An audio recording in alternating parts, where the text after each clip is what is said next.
At first glance, grow a garden seems like the perfect chill game. Plant, grow, and relax. But beneath the surface lies a web of controversies that have shaken the Roblox community. With over 390 million visits and a dedicated player base, Grow a Garden quickly became a fan favorite, but recent events have cast a shadow over its success.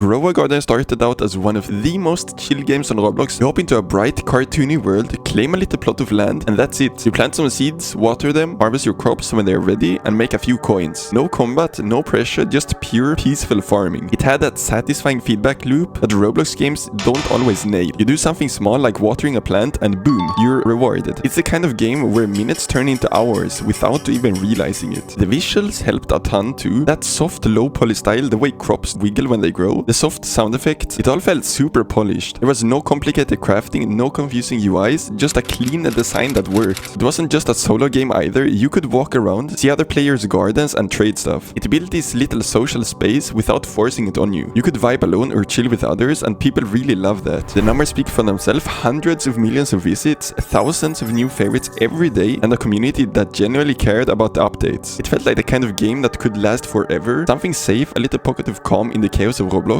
But like we've seen before, sometimes the games that seem the most peaceful on the outside have something way messier going on underneath. And this is where everything starts to unravel. The developer behind Grow a Garden, someone who goes by the name BMW Lux, otherwise known as Adrian, suddenly became the focus of some serious allegations. It started online, mostly on Discord and Twitter, small communities, random screenshots, voice recordings, people saying their private info had been leaked, phone numbers, IPs, even real names, and somehow, in nearly every thread, the name BMW Lux kept showing up. It wasn't just random players either. Moderators, testers, even other devs started saying they were being targeted, that they had been doxxed, harassed, or mysteriously banned from servers. There was no official confirmation, just patterns, but too many to ignore. Then came the backdoor claims, devs starting digging into the code and sharing screenshots of sketchy scripts. These scripts, if real, could let someone execute remote commands or even grab data from inside the game. For a game with millions of visits, that's terrifying. Factors like that can open the door to account theft, item duping, even inserting viruses into Roblox clients. And most players wouldn't even know. And if that wasn't enough, other developers began sharing stories about false DMCA strikes. Their own games, often similar to Grow a Garden, were getting taken down out of nowhere. The common theory, BMW Lux, otherwise known as Adrian, was behind it, using fake copyright claims to remove a competition or silence people who spoke up. That's when things exploded. Some people refused to believe it, saying it was all rumors or that people were trying to frame the dev. Others dug even deeper, sharing more logs, more receipts, more warnings. The community was divided. Some players rage quit the game, others kept farming like nothing happened, but the vibe was completely changed. What used to be a chill farming game now had this tension bubbling underneath. And right in the middle of all that chaos, the game changed hands. Grow a Garden was suddenly owned by someone else, or more specifically, by something else. A company that, let's just say, doesn't have the best reputation in the Roblox world. It had been purchased by Do Big Studios. Once the Do Big Studios logo showed up, the floodgates opened. Twitter threads exploded, Discord channels popped off, YouTube comments got spicy. Some players were confused, others were angry, and a lot of people who'd been playing since day one, they felt betrayed. One comment said, "I love this game because it didn't shove monetization in my face." Yes, that's over. Another one read, "Just another cozy game turned cash grab." YouTubers started posting reaction videos, some of them titled stuff like "Grow a Garden is dead" or "They sold out." It became clear the vibe had shifted and it was hard. And it wasn't just talk, the data reflected the sentiment. Daily player counts started dropping, favorites were being unfavorited, and long-time fans who once logged in every day were suddenly gone. There were still defenders of the change. A few players said, hey, maybe Do Big will update it more often, or at least now the game has a real studio behind it. But those voices were quickly drowned out by concern, not just about the new owners, but about what it meant for the future of the game. Would the peaceful farming loop get replaced with grind-heavy systems? Would daily login streaks and battle passes start creeping in? Would kids be targeted with overpriced bundles for cosmetic seeds? And maybe the biggest worry of all, was this just the beginning of a bigger trend on Roblox, where small, wholesome games are quietly taken over by corporate studios chasing profit? For the community, this wasn't just a game changing, it was everything the game stood for being put on the line. It didn't take long for players to start noticing weird stuff. At first it was just small changes, a new shop icon here, a random bundle offer there, but then it started stacking. Game passes, premium seeds, flashy pop-ups saying stuff like, buy this watering can, now 50% faster, and suddenly that cozy little farming loop didn't feel so chill anymore. You used to just log in, plant a few carrots, vibe out, and log off, no no pressure, no grind, but now the game's kinda nudging you. Like, hey, wanna speed things up? Just drop 99 Robux real quick. Crop growth slowed down, coin rewards felt weaker, the whole thing started to feel a bit rigged, like it was built to push you towards spending and not playing. People started comparing screenshots, all the versions of the shop versus now, and yeah, it was clear. More clutter, more Robux icons, more pressure to optimize. The core of the game, farming, decorating, relaxing, it wasn't gone, but the vibe had definitely changed. But here's the thing, grow a garden, it's not the only one. This is part of something bigger that's been happening on Roblox for a while now. You get these small indie feeling games, usually built by a solo dev or a tiny team, and they blow up. Everyone loves them, then some studio comes along and buys it out, and boom, things start to shift. Suddenly the game's got a VIP pass, a coin doubler, a limited time dragon fruit skin for 399 Robux. Updates go from fun new features to like, here's what you can buy this week, and honestly a lot of players are sick of it. Like, yeah, developers need to make money, that's not the problem. The problem is when the soul of the game gets swapped out for a business plan. When the first change after an acquisition is a monetization overhaul, not a bug fix or a community Q&A or literally anything to build trust, that's when people start walking. It's not just about Robux, it's about the feeling that your favorite game isn't yours anymore. So where does that leave us? Grow a garden is still up, you can still play it, you can still plant a flower, chill out, but yeah, something is different. For a lot of fans, the trust is just kinda gone. The charm, that simple, peaceful energy that made the game stand out, feels like it's slipping away update by update. Some players are still holding out hope, maybe the devs pull back, maybe they listen, maybe it finds its groove again, but honestly, for most of us, it feels like a moment past, a turning point. Not just for this game, but for Roblox as a whole. People are starting to wake up, ask questions, and push back, not because they hate devs or don't want to support games, but because they remember how these games used to feel. Before the pop-ups, before the grind, before the studios. Grow a Garden used to be that peaceful little escape, a quiet patch of green in the middle of a loud, chaotic platform, and now it feels like even that got bought out. You can still plant seeds, but the soil's different, and the vibe, you can't patch that back in. One thing that stood out through all this, the community didn't stay quiet. Like, it wasn't just, oh well, they had a Game Pass. No, people felt this, and they said so. You had OG players leaving heartfelt comment like, this game got me through a tough time, and now it feels like I don't belong here anymore. Others were mad, they ruined it, just another cash grab, I'm out. Some were just sad, not screaming in all caps, not ranting, just tired. And it wasn't just random players either. Creators started making videos, tweets turned into threads, Discord channels lit up with people trying to figure out what happened and why it hurt so much. Because for a lot of people, Grow a Garden wasn't just fun, it was their comfort game, their go-to after school or after work, or when things in real life felt too loud, and seeing it slowly shift into something they didn't recognize anymore, that hit deep. But mixed in with all that disappointment, there were still a few hopeful voices, players saying maybe they'll fix it, or let's give them time, people who don't want to give up on the garden just yet. And honestly, that says a lot how strong this community was to begin with. It wasn't just a fanbase, it was people who actually cared.